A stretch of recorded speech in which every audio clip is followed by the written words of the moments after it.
அனைவருக்கும் வணக்கம். சனி எப்பொழுது ஒருவருக்கு ராஜயோக பலன்களை தருவார்? அதாவது துலா லக்னத்துக்கு அவர் ராஜயோகாதிபதியாக வருவார். ராஜயோகாதிபதியாக வந்த உண்மையில் மட்டுமே ராஜயோக பலன்களை தருவார். மற்ற லக்னங்களுக்கு ஆதிபத்தியத்தை பொறுத்து, தான் இருக்கும் இடத்தை பொறுத்து, தன்னோடு சேரும் கிரகங்களின் அளவு அமைப்பை பொறுத்து, சுபத்துவ பாபத்துவ அமைப்பை பொறுத்து ஒருவருக்கு பலன் தருவார். தனித்த சனி நேர்வலு பெற்றோ அல்லது எங்கிருந்தாலும் நல்ல பலன்கள் அந்த ஜாதகருக்கு நடக்காது. மறைவுஸ்தானங்களில் அவர் உச்சம் ஆட்சி பெறும்போது கெடுதலான அமைப்பில்லை, நல்ல பலன்களையே செய்வார். மேலும் சனி நீசமும் ஆகக்கூடாது. அப்படி நீசமாகி சுபரின் தொடர்பை பெற்ற சனி தனது தசையில் மிகப்பெரிய நன்மைகளை செய்வார் என்பதற்காகத்தான் இந்த உதாரண ஜாதகத்தை நாம் பதிவிடுகிறேன். ரிஷப லக்னத்துக்கு அவர் யோகாதிபதியாக வரும் நிலையில் கூட 12 மறைந்தாலும் அவர் சுபரின் தொடர்பை பெறும் பட்சத்தில் மிகுந்த யோகத்தை தருவார். சுபரின் 12 மறைந்தாலும் சரி, அல்லது 6ஆம் இடத்தில் தனிச்சு உச்சமானாலும் சரி, கேந்திரத்தில் இருந்தாலும் சரி, சுபரின் தொடர்பு இருக்கும் பட்சத்தில் அந்த சனியால் ஜாதகருக்கு நல்ல பலன்கள் இருக்கும்.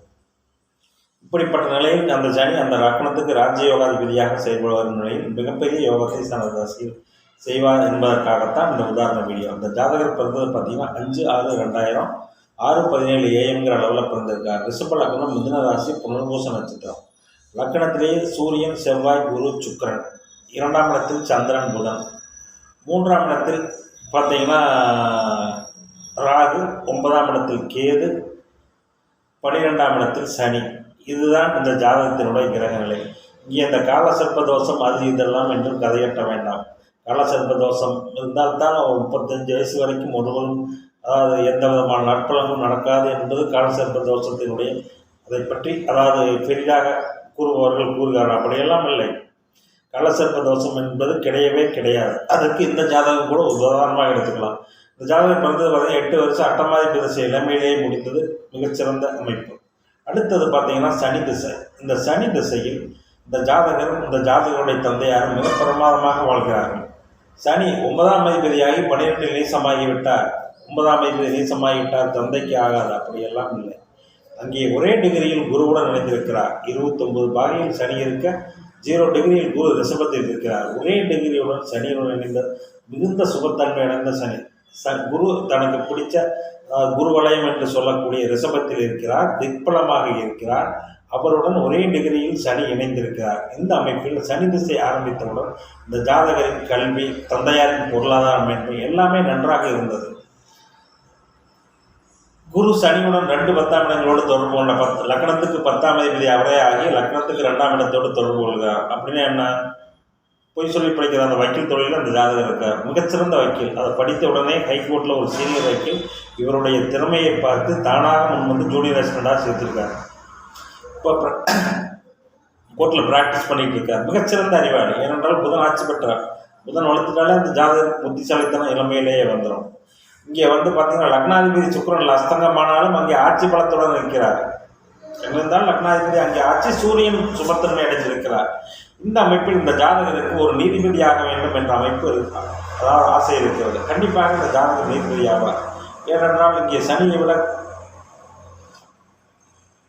சூரியன் மிக வலுவாக இருக்கிறார். சூரியன் சுக்கிரனை அஸ்தங்கம் பண்ணி அமைப்பிலும் சனி குருவை உடன் ஒரே டிகிரியில் இணைந்தும் சூரியன் சனி இருவரும் சுபத்தன்மை அடைந்திருப்பதன் காரணத்தினால் இந்த ஜாதகர் பார்த்தீங்கன்னா வக்கீல் துறையில் பணியாற்றி கொண்டிருக்கிறார். இந்த சனி திசை இந்த ஜாதகருக்கு மிக யோக திசையாக, ராஜயோக திசையாக இருந்தது.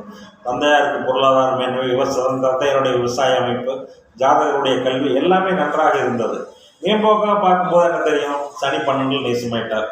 2ஆம் வீட்டை சனி பார்க்க குடும்பத்துக்கு எடுப்பார். 9ஆம் வீட்டை சனி பார்க்குறார், தந்தையை கெடுப்பார். 6ஆம் வீட்டை சனி பார்க்குறார், கடன் நோய் வம்பு வளர்க்கிறது. அப்படித்தான் சொல்லணும். சனி அங்கே பகை பெற்று நீசமாக இருக்கார். பகை நீசமடைந்தாலும் அந்த கிரகம் சுபரின் தொடர்பில் இருக்கார். ராசிக்கும் அவரே யோகா பாக்கியாதிபதி என்ற நிலையை பெறுகிறார். இந்த அமைப்பில் பார்த்தீங்கன்னா ராசிக்கு 9ஆம் அதிபதியாகி ராசிக்கு 9ஆம் வீட்டையே பார்க்கிறார். ராசிக்கு 8ஆம் வீட்டை பார்க்கிறார். 8 9 கூடியவராக 8ஆம் வீட்டை பார்க்கிறார். லக்னத்துக்கு 9ஆம் அதிபதியாகி 9ஆம் வீட்டையே பார்க்கிறார். 9 திரியோணாதிபதி 9 10 கூடிய சனி 12 மறைந்து நீசமாகி இருக்கும் நிலையில் மேம்போக்காக நாம் பலன் சொல்லும்போது அந்த சனி தந்தையை கெடுப்பார், ஆயுளில் பங்கத்தை ஏற்படுத்துவார், கண்டத்தை கொடுப்பார். ஏன்னா சனிதான் ஆயுளுக்கு காரகன். இது மாதிரியான எடுத்தோம் கவிழ்த்தோம் என்று ஒரு அரைகுறை பலனை நாம் கூறக்கூடாது. சனி அங்கே எப்படி இருக்கிறார்? ஒரு கிரகம் எங்கே இருக்கிறது என்பதை விட அந்த கிரகம் எப்போது எப்படி இருக்கிறது என்பதை கணிப்பது தான் ஜோதிடத்தில் பலன் சொல்லும் மேதமே அடங்கி இருக்கிறது. அங்கே குருவுடன் ஒரே டிகிரி இணைந்திருக்கிறார். சனி மிகுந்த சுபத்தன்மை அடைந்து விட்டார். முதன்மை சுபரான குருவுடன் இணைந்திருக்கிறார். அங்கே குரு திக்பலத்திலும் தனக்கு பிடிச்ச குருவலயம் என்று சொல்லக்கூடிய அந்த ரிஷபத்திலும் ஜாதகர் குரு இருக்கிறார். அந்த குருவுடன் ஒரு டிகிரியில் சனி இணைந்து விட்டார். எனவே இந்த சனி திசை இந்த ஜாதகருக்கு ராஜயோக பலன்களை வழங்கி ஒரு மிகப்பெரிய வழக்கறிஞராக இன்று பணியாற்றி கொண்டிருக்க மிகச்சிறிய வயதிலேயே எல்லோரும் மெச்சும்படியான திறமையுள்ள, அதாவது சீனியர்களுக்கே அறிவுரை சொல்லக்கூடிய அளவுக்கு, பயன் எடுத்துக்கூடிய அளவுக்கு, எடுத்துக் கொடுக்கக்கூடிய அளவுக்கு இந்த ஜாதகர் இருக்கார் என்று அவருடைய சீனியரை கூறுகிறார்கள். அப்படி இருக்கும்போது இங்கே சனி சுபத்துவம் இரண்டாம் பட்சமாக, அதாவது பேச்சுக்கு திறமைக்கும் புத்திசாலித்தனத்துக்கும் காரணமான புதன் அங்கே ஆட்சி பெற்ற நிலையில் இருக்கிறார். இங்கே இரண்டாம் இடத்தை புதனை சனி பார்ப்பதெல்லாம் பாவத்துவ பார்வை அல்ல. குருவுடன் சனி சுபத்துவம் அடைந்து பார்க்கிறார். ராஜயோகாதிபதி இரண்டாம் இடத்தை பார்க்கிறார் என்ற நிலையில் தான் நாம் கணக்கில் எடுத்துக்கொள்ள வேண்டும். எனவே ரிஷப துரோணாக்கணத்துக்கு பார்த்தீங்கன்னா சனி எங்கிருந்தாலும் சுபரின் தொடர்பு இருக்கும் பட்சத்தில் அந்த சனி திசை மிகப்பெரிய யோகங்களை செய்யும் என்பதற்கு இந்த ஜாதகம் ஒரு நல்ல யோகம், நல்ல உதாரணம் என்பதற்காகத்தான் இந்த ஜாதகத்தை பதிவிட்டேன். இந்த ஜாதகம் ஜட்ஜாகவும் வருவார். ஏனென்றால் சூரியன் அதிக சுபத்தன்மையுடன் இருப்பதால் இந்த ஜாதகம் நீதிபதியாக வரக்கூடிய அமைப்பும் இந்த ஜாதகத்துக்கு இருக்கிறது. மிகச்சிறந்த, அதாவது வக்கீல் எத்தனையோ பேர் வக்கீலாக மிக குறுகிய காலத்திலேயே ஃபேமஸ் அடைத்தவர் இந்த ஜாதகம் தான். அதற்கு காரணம் இந்த ராஜயோக சனி திசையின் பலன்கள் தான் என்பதில் எந்த விதமான மாற்று கருத்தும் இல்லை. நன்றி, வணக்கம்.